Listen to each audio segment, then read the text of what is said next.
Episode में हमने देखा कि लीन फैंग उस फिनिक्स पर कंट्रोल कर लेता है और अब वह उसके ऊपर बैठकर ग्रेव रिफाइनिंग रूम की ओर एक पोर्टल के रास्ते जाने लगता है। अब लीन फैंग देखता है कि उस जगह पर जूसेंग फॉर्मेशन होता है जिसके अंदर गॉड्स और डीमंस को फंसाया जा सकता है, जिसके बाद वह अपने फिनिक्स फ्लेम का यूज करके उन गॉड्स और डीमंस के ग्रेव को रिफाइन कर सकता है। तभी वहाँ पर बाई होंग भी आ जाती है और वह बोलती है कि जूसेंग फॉर्मेशन काफी ज्यादा स्ट्रॉन्ग है और अगर इस जगह पर तुमसे कोई छोटी सी भी गलती हुई तो तुम्हारे लिए यहाँ पर प्रॉब्लम क्रिएट हो सकती है।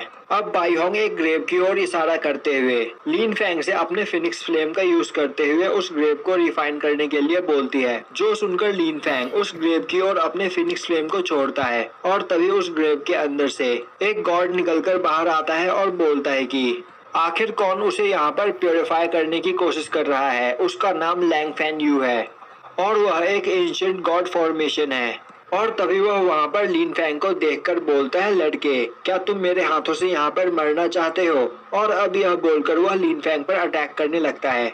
अब उसके अटैक को देखकर लीन फैंग काफी ज्यादा डर जाता है। बाई होंग उसे शांत रहने के लिए बोलती है, पर लीन फैंग वहाँ पर काफी ज्यादा डर जाता है और वह फिनिक्स पर से नीचे गिरकर एक चट्टान के ऊपर आ जाता है, जिसके बाद वह गॉड लीन फैंग पर बिना रुके लगातार अटैक करने लगता है। पर लीन फैंग उस गॉड के अटैक का फायदा उठाते हुए उस गॉड के ग्रेव के पास पहुंच जाता है और अब उस गॉड के ग्रेव के ऊपर खड़ा होकर लीन फैंग अपने फिनिक्स फायर का यूज करते हुए उस ग्रेव को वहां पर प्योरीफाई करने लगता है। इसके बाद वह गॉड काफी गुस्से में बोलता है कि लीन फैंग यह करना बंद करे, क्योंकि अभी वह मुक्ति पाना नहीं चाहता है। और तभी उस गॉड के अंदर की पूरी ब्लैक एनर्जी निकल जाती है और अब वह पूरी तरीके से प्योरीफाई हो जाता है। जिसके बाद बाई होंग बोलती है कि अब इस गॉड की प्योर सोल वहाँ पर बची हुई है, तो तुम चाहो तो इसे अपने अंदर एब्जॉर्ब कर सकते हो। यह सुनते ही लीन फैन उस गॉड को अपने अंदर एब्जॉर्ब करने लगता है और उसी वक्त वहाँ पर सभी गॉड्स के ग्रेव जग जाते हैं। और अब वह सभी लोग लीन फैंग से काफी गुस्सा होते हैं और बोलने लगते हैं कि तो तुम यहाँ पर आज हमें डिस्ट्रॉय करने के लिए आए हो, पर हम तुम्हें जिंदा नहीं छोड़ेंगे। यह सुनकर बाई होंग बोलती है कि जूसेंग फॉर्मेशन का बैलेंस बिगड़ गया है, तो हमें जल्द ही यहाँ से निकलना होगा। और अब बाई होंग वहाँ से जाने लगती है। तभी वह फिनिक्स भी आकर काफी तेजी से लीन फैंग को अपने चोंच में पकड़कर वहाँ से ले जाने लगता है। वहीं उन सभी ग्रेव्स के गॉड्स एक साथ लीन फैंग पर अटैक करने लगते हैं, पर लीन फैंग उस जगह से बाहर निकल जाता है। अब वहाँ से बाहर निकलकर लीन फैंग बोलता है, वह जगह सच में काफी ज्यादा खतरनाक है। तभी बाई होंग बोलती है, लीन फैंग तुम सच में काफी ज्यादा लकी हो, क्योंकि आज तुमने यहाँ पर 2 गॉड्स को डिफाइन किया है। और तभी लीन फैंग देखता है कि उसके दोनों हाथों पर एक एक पैटर्न बने होते हैं और उसके राइट हैंड पर ब्लड कोटिंग पैटर्न बना होता है, जिसके अंदर वह कई सारे ब्लड लाइंस को कलेक्ट कर सकता है। वहीं उसके दूसरे हाथ पर भी एक पैटर्न होता है, पर उसका मतलब उसे समझ में नहीं आता है। जिस पर बाई होंग उसे बताती है कि इस पैटर्न का यह मतलब है कि तुम इस जगह के रूलर हो और अब इस पैटर्न की वजह से तुम्हारी कल्टीवेशन स्पीड किसी नॉर्मल इंसान से 100 गुना ज्यादा हो गई है। और अब वह दोनों दोबारा उसी जगह पर आ जाते हैं। तभी बाई होंग लीन फैंग को वह पोटली देते हुए बोलती है कि यह खत्म हो चुका है। यह देखकर लीन फैंग बोलता है कि अगली बार जब वह इस जगह पर आएगा तो सीनियर के खाने के लिए और भी ज्यादा डिलीशियस चीजें लेकर आएगा। यह देखकर बाई होंग खुश हो जाती है। तभी लीन फैंग का वह पेंडेंट दोबारा चमकने लगता है। यह देखकर लीन फैंग परेशान हो जाता है और बोलता है कि यह क्या हो रहा है। जिस पर बाई होंग उसे बताती है कि अब तुम्हारा इस जगह से जाने का टाइम हो चुका है। तभी लीन फैंग बोलता है, तो सीनियर मैं आपसे दोबारा कब मिलूंगा। बाई होंग बोलती है, जब तुम नेक्स्ट टाइम इस जगह पर आओगे।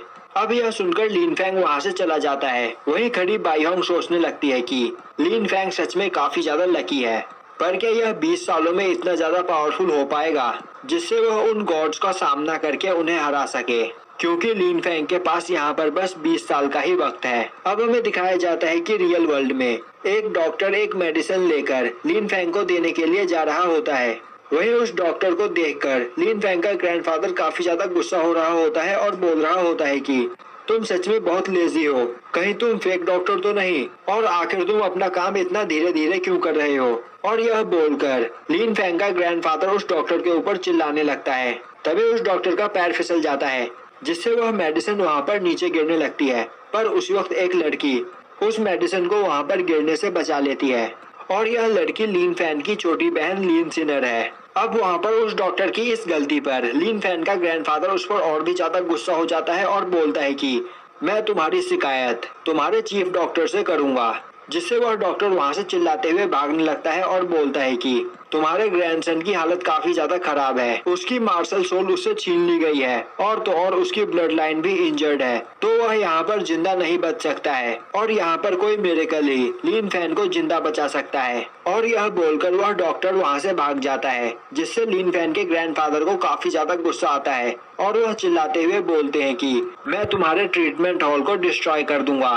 और तभी वह वहाँ पर काफी बुरी तरीके से खांसने लगते हैं, क्योंकि कुछ दिनों पहले हुए फाइट में वह उस ओल्ड लेडी द्वारा काफी ज्यादा घायल हो गए थे और अभी उनकी हालत भी काफी ज्यादा खराब है। तभी सिनर उसके पास आती है और बोलती है कि ग्रैंडफादर आपको परेशान होने की कोई जरूरत नहीं, अगर आप चाहे तो हम इस डॉक्टर को चेंज कर सकते हैं। अब लिन फैन का ग्रैंडफादर बोलता है मैं बिल्कुल ठीक हूँ और सिनर पहले जाकर तुम लिन फैन को दवाई दो। और अब वहाँ पर सिनर जाकर लिन फैंग को वह दवाई देती है। वहीं बैठे लिन फैंग के ग्रैंडफादर बोल रहे होते हैं कि अभी तक हम यहाँ पर 5 डॉक्टर को बदल चुके हैं, पर लिन फैंग की हालत में हमें कोई भी सुधार देखने को नहीं मिल रहा है। अब यह देखकर सिनर अपने ग्रैंडफादर को थोड़ा मोटिवेट करते हुए बोलती है कि लिन फैन यहाँ पर जल्दी ही ठीक हो जाएगा। तभी लिन फैन के ग्रैंडफादर बोलते हैं कि लिन फैन की मार्शल सोल उससे छीन ली गई है और मुझे यह समझ में नहीं आ रहा कि ठीक होने के बाद भी लिन फैन यहाँ पर क्या करेगा। लिन फैन हमारे लिन फैमिली का प्राइड था और उससे पावरफुल हमारे फैमिली में आज तक कोई भी नहीं हुआ था, पर बस एक पल में ही उसके ब्लड क्लॉट को डिस्ट्रॉय कर दिया गया और अब वह बस एक ऑर्डिनरी पर्सन बनकर रह गया है। तभी सिनर बोलती है कि मुझे लिन फैन पर पूरा यकीन है, वह अपनी मेहनत से अपने पावर को जरूर बढ़ाएंगे और मार्शल आर्ट के एक नए मुकाम को हासिल करेंगे।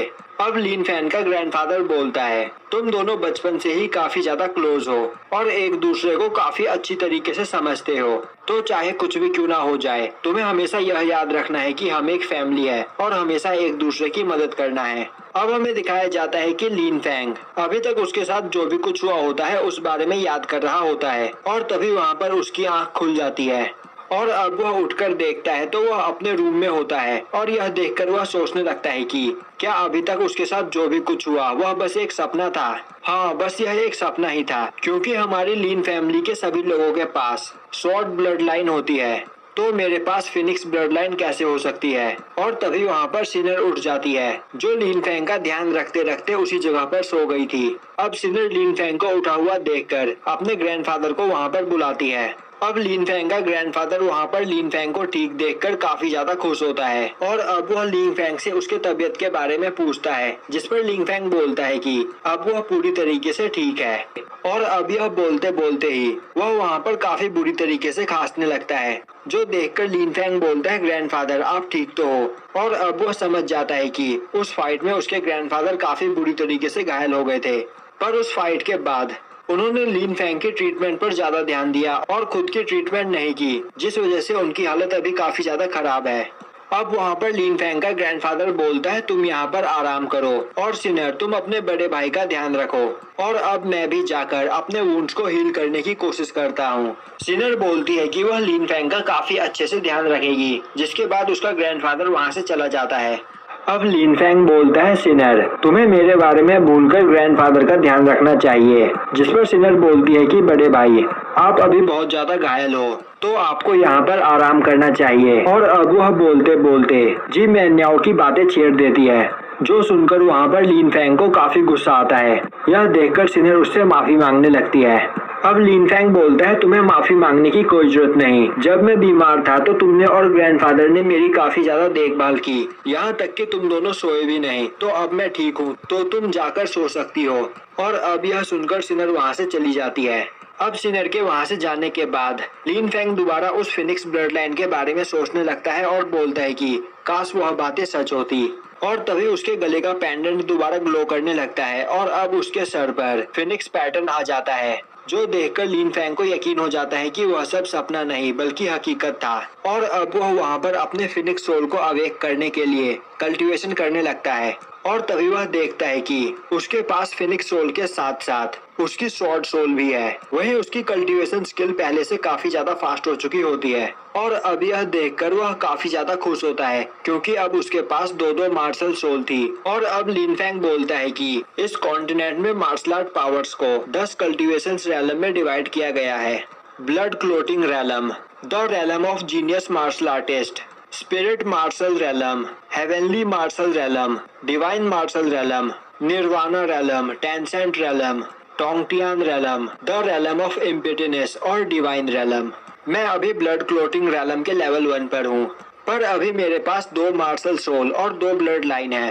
तो अगर मैं यहाँ पर अपनी पूरी मेहनत करूँ तो अपनी पावर को काफी ज्यादा बढ़ा सकता हूँ और उसके बाद जी मान्यो जैसे 10 लोग भी मेरा मुकाबला नहीं कर पाएंगे।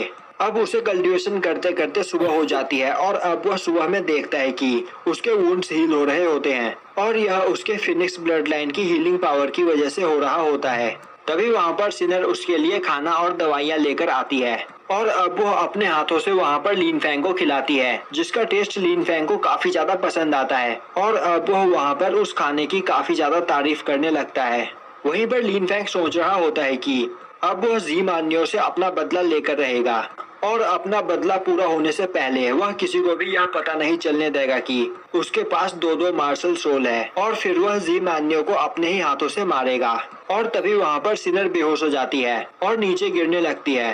तभी लिन फैंग उसे बचा लेता है और अब वह उसे चेक करता है तो वह देखता है कि सिनर की बॉडी के अंदर पॉइजन होता है, जिसे देखकर वह बोलता है सिनर की बॉडी के अंदर का पॉइजन अब वापस आ चुका है। जब सिनर 8 साल की थी तो डॉक्टर्स ने हमसे कहा था कि सिनर का जन्म इस पॉइजन के साथ ही हुआ है, पर हेवनली प्लांट के यूज से इस पॉइजन के असर को कम किया जा सकता है, पर अभी उसके पास हेवनली प्लांट लाने का टाइम नहीं है। भले ही लिन फैंग के फादर ने सिनर को अडॉप्ट किया था, पर सिनर उसकी बहन जैसी है और लिन फैंग ने अपने फादर से प्रॉमिस किया था कि वह सिनर को हमेशा प्रोटेक्ट करेगा।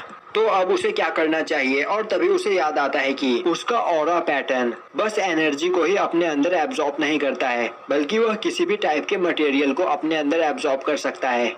और अब वह वहाँ पर सिनर की बॉडी के अंदर से उस पॉइजन को एब्जॉर्ब करने लगता है। तभी उसे पता चलता है कि यह पॉइजन उसके ब्लड लाइन के अंदर से आ रहा है। अब लिन फैंग समझ जाता है कि सिनर इस पॉइजन के साथ ही पैदा हुई थी।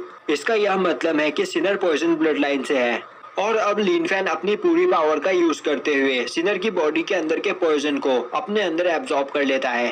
तभी वहाँ पर सिनर को होश आ जाता है और वह बोलती है कि लिन फैंग ने उसके पॉइजन को अपने बॉडी के अंदर क्यों लिया। तभी लिन फैंग बोलता है कि उसके पास एक सीक्रेट मेथड है जिससे उसे इस पॉइजन से कोई भी नुकसान नहीं होगा। सिनर बोलती है, बड़े भाई आप सच बोल रहे हो ना? तभी लिन फैंग बोलता है, सिनर मैं तुमसे प्रॉमिस करता हूँ कि मैं इस कॉन्टिनेंट का सबसे पावरफुल मार्शल आर्टिस्ट बनूंगा और मैं तुम्हें तुम्हारे इस पॉइजन से भी छुटकारा दिलाऊंगा। तो अभी तुम यहाँ पर आराम करो, तब तक मैं तुम्हारे लिए मेडिसिन लेकर आता हूँ। और अब यह बोलकर लिन फैंग वहाँ से जाने लगता है और यहीं पर यह एपिसोड खत्म हो जाता है।